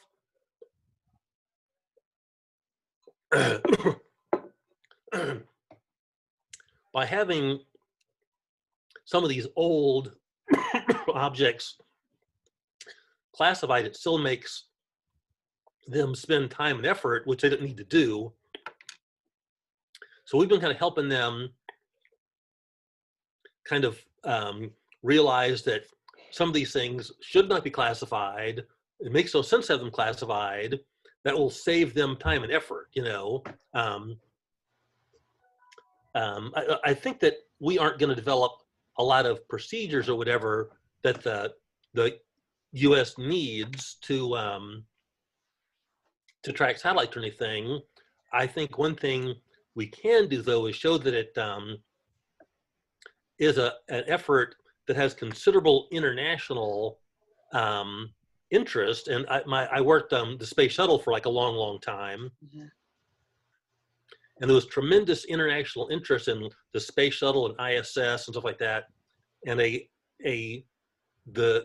only reasonable way to proceed forward, both with military stuff in some cases and with any kind of other projects, is to proceed in an international, you know, involve our Canadian allies. I worked with the Italians on tethered satellite. They're very smart people. They did Space Lab stuff. You know, the Japanese had a complete Space Lab module themselves. They paid for. So the thing we can do is let the people, that the taxpayers know, and the government know, that the only reasonable way to proceed forward is to proceed with our international partners, you know. Now, I would say we could proceed forward with the Russians, only to keep a very close eye on them, you know, because they frequently do not have our best interest at heart. Does that answer your question? And Yeah, it does. I just think that there's a big forward movement, but I do believe that the Space Force is somewhat necessary, because I've listened to speakers who have counterintelligence with China and India, and they're already wanting to make claims out there. And when yeah, people get into space, they're going to sort of have to, you know, the more I've been with the National Space Society, I've listened to people that show reason to have concerns about what's going to go in the future in space. And I do believe that there is a future out there. yeah. Well, maybe that'd be another topic for the future sometime, you know. Yeah. Yeah, I think it was great. But my son's now with the FAA. He's out of the Air Force. And Oh yeah. yeah, but, you know, just truly, I just think the Air Force is the elite, you know, Okay, great. Thank you very much. Thank you. Well, Charles, I thought it might be a good time for us to transition over to people being able to share their experience with the DM2 launch. And then if we have some time after that, before 4 o'clock, then, and if people have questions, we could come back to that. Would Okay, that sounds be good. okay? I would like to ask, you know, send an email, Nathan, about getting in touch with the presenter about, you know, doing a report. Absolutely. Okay. Oh yeah, and I have my email right on here at the bottom left. Okay, I'm going to email you what my interests are, and I've already spoken to Nathan about that yesterday. So, well, I've got to find it again. I've lost it. Oh yeah, sure. Oh, I'll send it to you, Okay, Robin. just send it to me. I'll type him a letter now. Okay, sounds Okay, thank you. good. Thank you for letting me participate. Oh, for sure, Robin. Thanks. So one thing I wanted to make you all aware of, and this came through the Barbara Bush Library where we normally meet, is Mark Gillette, a NASA JPL ambassador, is having 2 online events, and I'll email these out. What's Up at NASA, and Is There Life Beyond Earth? But the last thing I wanted to do was, where were you for the DM2 launch? And to kind of get started, I thought I share out where I was. So Tuesday of last week, my younger son and I decided to fly or to drive to Florida. We of course stopped at Buc-ee's, which was well masked, so that was good. And this is out there near, right across from the launch site. Lots of people were there, a gazillion, well, not a gazillion, and I think this is the launch area right there. Not really sure. So we didn't really have that good of a view, but lots of people there, of course. This was unfortunately Wednesday of last week, where they didn't actually have a launch because the weather wasn't good. And the backup opportunity was Saturday, Sunday, and then of course Monday, Tuesday. But Saturday and Sunday looked like it was having worse weather than Wednesday, and we couldn't stay into the following week, so we kind of went back. And but we did get to go see the Kennedy Space Center, which opened up that Thursday for limited viewing. And one thing is, right outside of the visitor center are these two huge buildings by Blue Origin, which I knew they built a huge building to build their New Glenn rocket. I didn't realize they had them so strategically placed that as you're driving to the visitor center, they're actually the first things you see. So it was pretty amazing to kind of see that.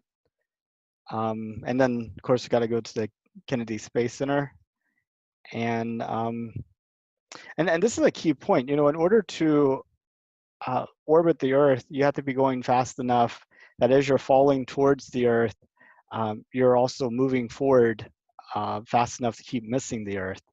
So speed is more important than height.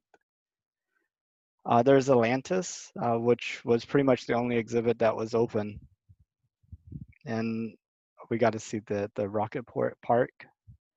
But ultimately, I ended up watching the flight at home.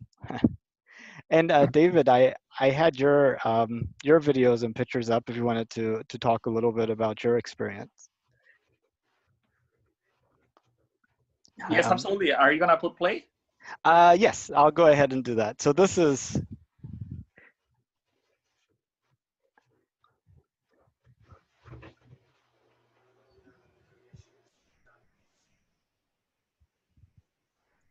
That's the Air Force One with President Trump. And let me go to the next one. Okay, this one might be.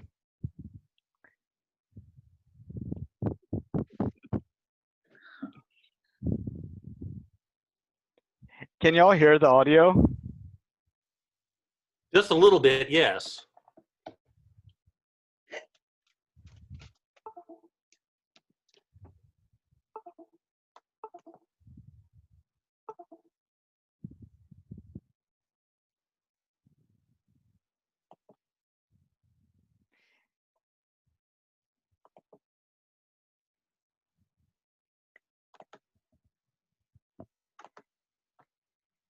I can also share the original through WeTransfer, so you can have a better quality.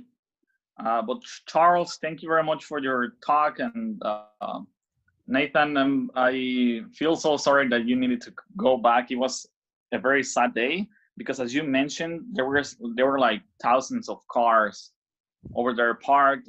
We decided actually to sleep in the car so that we can have a better chance of seeing it in a better place. So a lot of things happened on that day, and because of the coronavirus, we didn't know what type of viewing places were going to be open. Matter of fact, most of the recommended ones were already closed, which includes Playa Linda Beach. I believe that's the name. So you could only get as close as 10 miles from it, but it wasn't as bad as you guys can see in the video. I had some binoculars, and I was fortunate to try to cut my cell phone in the binocular lenses, which was able to record the video. It was fun. But yeah, so at that time we ended up sleeping in the car and then going into this restaurant at 4 a.m., waiting in line until they open at 8 a.m., the parking lot, and then 11 a.m. they opened the restaurant. And like just the counting was crazy. Everyone was so excited already in the terrace, and then all of a sudden it got canceled, which I believe that's where you headed back home. And then on the very day, we basically did exactly the same and went to the same place, and it was just crazy the amount of people that were there. I also saw some pictures of the bridge. There's a like maybe half-a-mile bridge that is very high, and you can see thousands of people sitting there while waiting for the lunch. And I believe that place is very hard to do because no restrooms, no food, no shade, nothing to drink. So it's crazy, the excitement of the people. One of the things that I am bringing back from this experience is the amount of knowledge from normal people in Florida. They probably know a lot more than we do as enthusiasts in space industry. They just know it from all of the years that they have been living here. And you can hear people talking in front desks, in restaurants, like normal people that are actually working. You can hear them sharing stories about space, about the space shuttle, and they just seem to be passionate. And of course, right, you get back into the years where they were launching 90 plus space shuttles, and they were landing here and making all those crazy sounds and explosions and breaking the barrier of sound. So it's very exciting to see that in another state, in this particular city, like you can hear and know a lot of people that like space, just like us in Houston, right? But just as a program that you're doing, Nathan, asking people about the moon landing, they don't even know that we're going back. So it's sad, but also exciting. We need a lot of work to do, sharing those experiences. But yeah, that was my experience. And then it got so excited because I decided to stay for a little bit longer with my wife. And then a few days after, another rocket launch went by, which it was night. And that was even more exciting than the human launch, than Demo 2. That was a payload of 60 satellites from SpaceX. They are going to build a 12,000 constellation so they can provide internet to the entire world. So that was a few days ago. And basically everything turns to light. It's just like another sun. But if you can see the clouds, it looks like it's a day. But that was at 9 p.m. So I recommend that if you guys are going to ever drive to see a rocket launch, I believe it's better to watch the night ones, just as that one. I was impressed.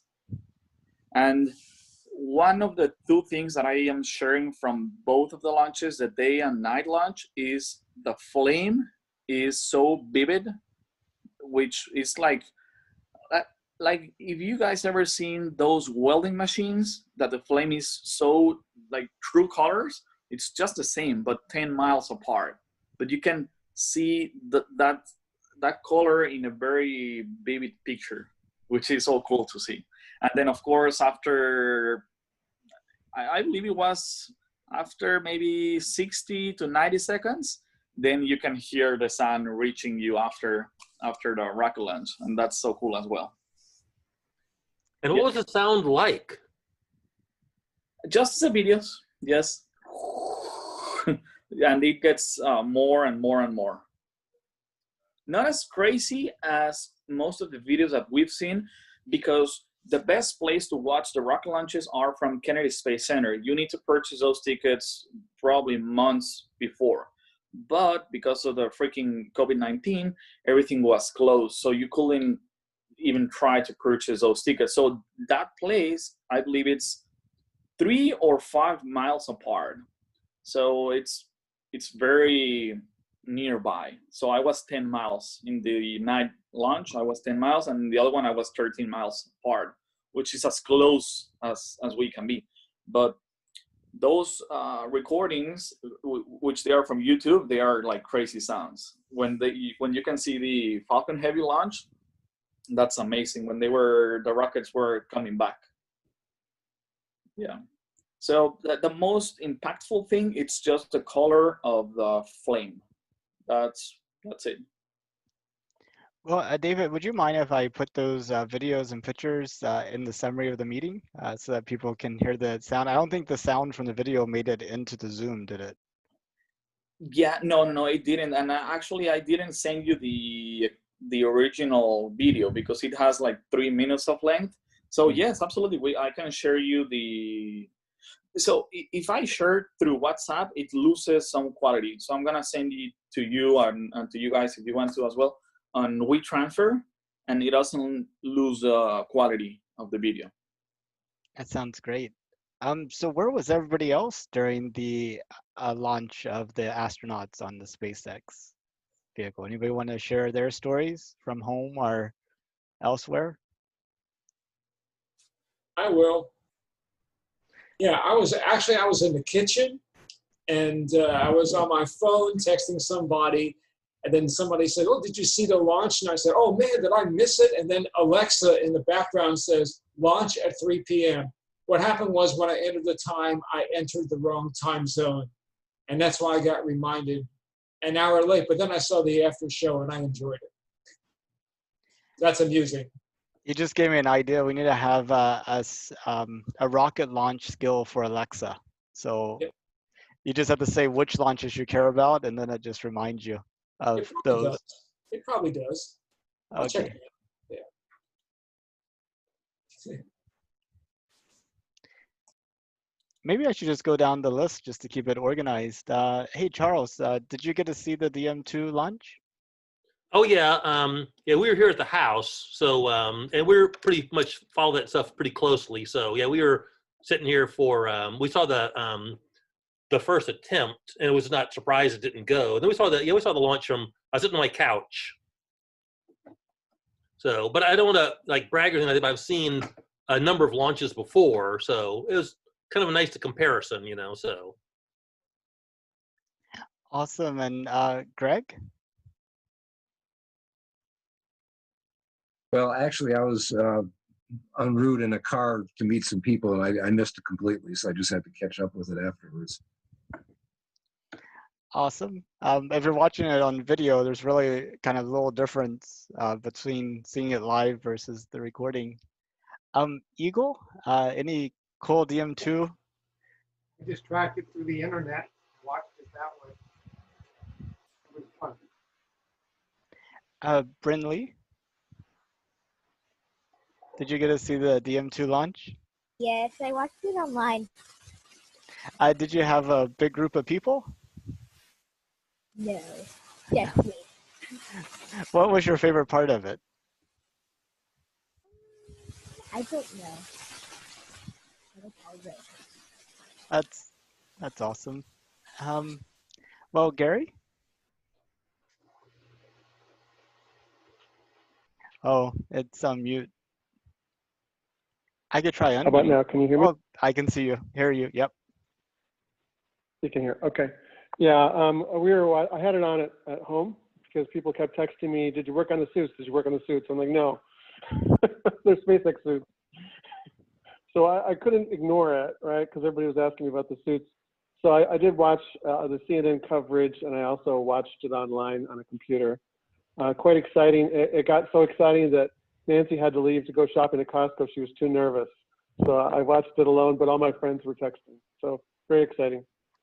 Talking about making it nervous, you know, Greg had shared the explosion of the Starship test vehicle in Boca Chica, which happened the day after the scrubbed, event. Talk about bad timing. Yeah, I mean, why do you run a high-risk static test right before your first manned launch? That's called hubris, I think. I think they had planned to do it immediately afterwards, and then maybe there wasn't like that coordination to kind of move it out a little further. So, well, Mina?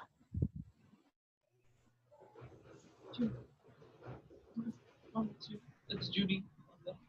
Oh, Well, I actually have a question. okay. Do we have any prediction from Charles about when the next unbooked, what do you call it, unbooked satellite might come to Earth?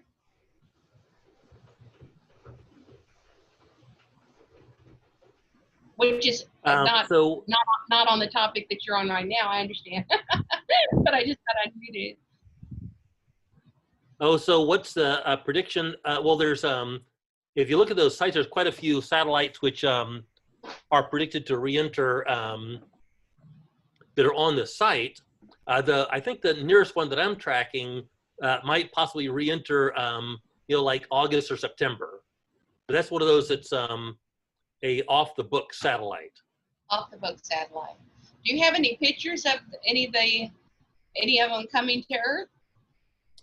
You can see photographs of on and like video if you look at YouTube and things like that of satellites which are in the process of re-entering, and they split up and pieces come down. They're all like flaming and things like that. So I've never been able to actually be at I've never actually seen a satellite re-enter before.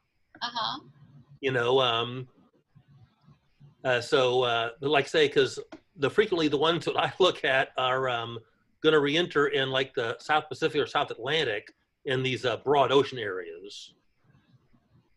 Oh, that is cool. That is cool. We sure enjoyed your presentation. It was very informative. Well, thank you. I think we'll have another off the books re-entry. Probably not late August, but maybe early September, early to mid September. Okay, August and September will be on look.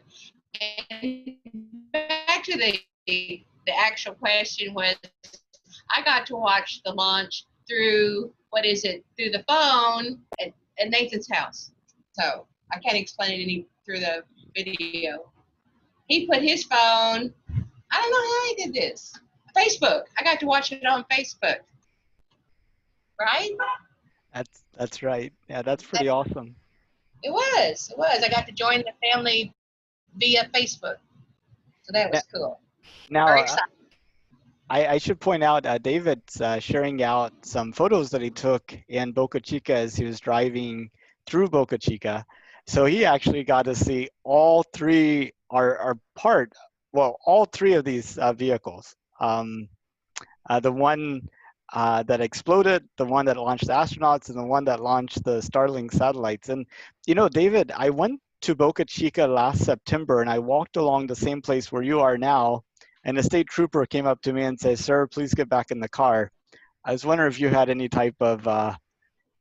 No, probably that was because there was a certain day where you went, but when I went, it was like hundreds and hundreds of cars, and the beach is just like a few meters away from the launch pad. So I had no issues. I parked there and I was walking, taking the pictures, so everything was good. You just look suspicious, Nathan. That's all. I know, kind of shady. Oh, and there's the Hyperloop. Where was that, David? That's Hawthorne, and this was probably like 3 years ago or more, and that's outside the actual SpaceX headquarters. Wow, So I didn't realize you could walk up to there. I thought they had a fence around it or something. No. What is the progress of the Hyperloop? Well, I believe it stopped. They went to open up the boring company, so they are digging tunnels now, but not with the same project because the Hyperloop is in vacuum. So every now and then they run tests between different universities, and they go over there and they test their own vehicles. And Elon Musk gives him prices of that, but it hasn't come to a real big Hyperloop. I believe the one that is actually working on that, it's Richard Branson with Virgin, and he took control over the Hyperloop. With the airline challenges over the past 3 or 4 months, I imagine a lot of Richard's plans might be being reconsidered. Yeah, yeah. And you were mentioning about the explosion in Boca Chica, and I have a few family members that live in Brownsville, Texas, which is probably like 10 miles, and they actually felt the explosion. So it was quite big. Wow. But they are already working in the SN5, so they are very fast. Oh, I know there's already SN5, SN6, and SN7. You can see all 3 of those nearing completion too. So it's not just one little test vehicle being built in the middle of like the wilderness. This is a rocket factory that's just churning out test vehicles. And what you're seeing here, to think that Brownsville is going to be the gateway to the rest of the solar system is quite the twist in the story. But it's probably one of the worst places in the U.S. That city, Brownsville, Texas, and I lived there for a few years, so it's just funny. And that California people, they like it. I don't know why, but yeah, most likely it's going to be what you mentioned. And I don't know if you guys also knew that SpaceX donated a Falcon 9 to Houston. Oh yes, the Space Center Houston. In fact, we had a representative from Space Center Houston come in February, and they had just created the cradle for it to be put in. So we'll have to go take a trip down there and see it. Yeah. Robert, did you have a DM2 story to share?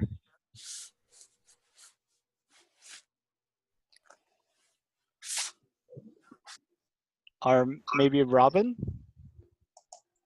Did you get to see the, no? Well, can I throw in an anecdote which might be interesting? Interesting anecdotes are by their very nature interesting, so let's go for it. One of the things we were talking about earlier was the price per seat, I guess, on the SpaceX. We're talking about SpaceX here, on the Starlink, Boeing Starliner, and things like that. On a Soyuz capsule. And so I guess that the latest, NASA paid $90 million for one Soyuz. So I think we still have one Soyuz seat, which we've just contracted for. $90 million. And I started working at the Johnson Space Center in 1985, which probably many people here don't remember that year very well. And back then, John Denver, probably many people have never heard of who John Denver was. He used to be a singer, was a kind of a folk singer type guy. Some people like Gary Stevenson may know him. So John Denver decided that he wanted to fly in space. And so he talked to, at the time, of course, the Soviet Union, who had, I think the Salyut 7 space station before the Mir space station. And he was talking to the Soviet Union about flying on the Soyuz capsule, first person anybody ever heard of that was going to do that. So he was going to fly on the Soyuz capsule. In fact, so he paid NASA to give him a full astronaut physical at the Johnson Space Center. And I was working in this one building, Building 29, where he was having some tests or whatever. I don't know what he was doing. So we heard he was downstairs. So me and several people ran down there. And so John Denver's father was an Air Force pilot who flew the old B-58 Hustler aircraft. So I was in the Air Force at the time. I was there on JSC wearing my uniform. So we're standing at the edge of this one big room, and John Denver was being measured or whatever. He was wearing only a pair of running shorts, nothing else, no shoes, no shirt, no nothing. So he saw me standing over there in my uniform, and he came over to say hello. So we chatted for a few minutes about the Air Force and stuff like that, you know what I mean, and all that. and the one lady beside me wanted to get an autograph. The only thing she had was her shoe. So John Denver autographed her shoe. Anyway, so does anybody want to guess? It was an outrageous, it was a, scandalous number. How much money was John Denver going to pay the Soviets to fly to the Salyut, I think Salyut 7 space station? Anybody want to guess? I'm gonna guess 10 million. He was going to pay them $1 million. Wow, that'd be really cheap. Ridiculous. We thought it was, nobody would pay that incredible large amount of money to fly. It was nonsense. That's like something Dr. Evil would ask. Yeah, Yeah. something like that. So, yeah. $1 million, So he never actually did fly, unfortunately, you know what I mean? But that was the first person I ever heard of, and certainly first person I ever talked to who was going to be a space flight tourist, and that was a number that I guess maybe the Soviets came up with. They're going to charge him $1 million. And of course now that's 90 people could fly for that, if it was $1 million a seat. Well, we're coming up at the end of time. I think Tai Jin, you're the, just want to give you a chance to speak up about your DM2 experience if you wanted to. Yes, I actually saw the at least most of it. That was a real exciting. Hold on a second. That let me see. Am I there? Okay, good. Yes, I actually saw the flight that Saturday. It was real exciting. And yeah, it was. I saw it on Facebook here in the family room at home. And what was your favorite part of it? The launch. The launch itself, I've never seen any. That was my actual first time seeing a launch. Never saw one before. Yeah, it's I look forward to finally seeing one in person at some point. It'd be great. The next one is July, right? Or August? I think they're. Oh, really? Oh, August Yeah. For crew. Yeah. Yeah, there's gonna be crew one. Oh, there was a little bitty contract adjustment that came through that said that in exchange for NASA being able to extend the SpaceX missions to the International Space Station with astronauts, SpaceX would be allowed to use flight-proven first-stage rockets, which I thought was kind of neat. Oh yeah, that's so cool. So, well, anybody have anything else they would like to share before we close it up? And Thank you for doing this. oh, my pleasure. Thank you very much. Awesome. Thank you, Charles. Lots of Well, fun. you're welcome. Oh, wait. I actually have one question for Charles.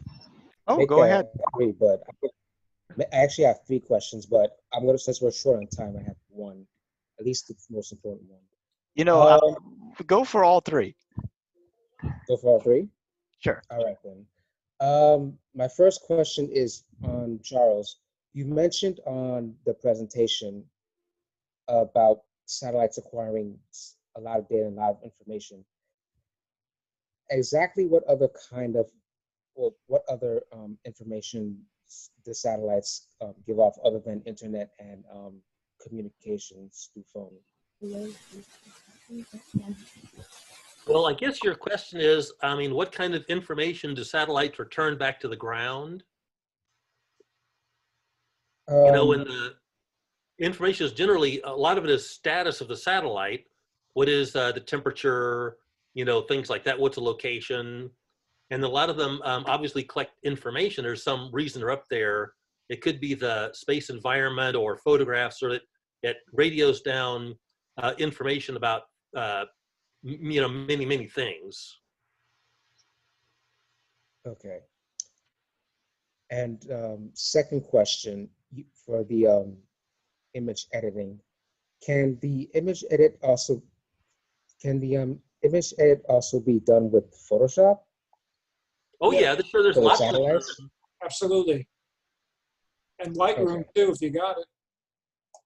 yeah. There are quite a few possible pieces of software. I just use the one that I use because it's free. You know.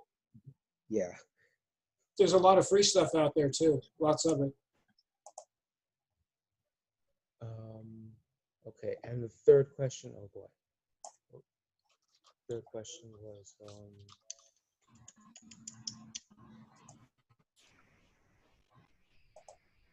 great. I can't remember the third question.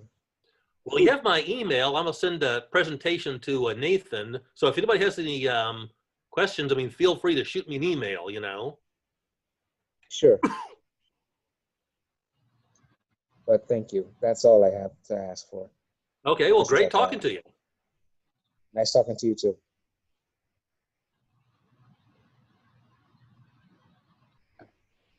Now, Nathan, I think you're muted. Well, thank you all very much. Our next meeting is going to be in July. I'll send out the information to our mailing list and put it on our website. I think our meetings are probably going to be virtual for the foreseeable future. So I think that gives us an opportunity to have guest speakers that wouldn't normally be able to come to a meeting. So I was thinking, you know, maybe we could have Eagle come and talk. He's wrote a book about opening up the high frontier. And we have a couple of other people that live around the country that would be really good to listen to, and we could save our Houston-based speakers for whenever we start meeting again in person. So I tried to get all that sorted out. Well, see you all in July, and feel free to email me if y'all have any questions or comments. Thank you, Nathan. Thank you, Thanks a Charles. lot. Thank you, everyone. Thank you, Charles. I enjoyed it. Thanks. Thank you. Thank you. Thank you. See you guys in July. Bye. Adios. Adios. Bye.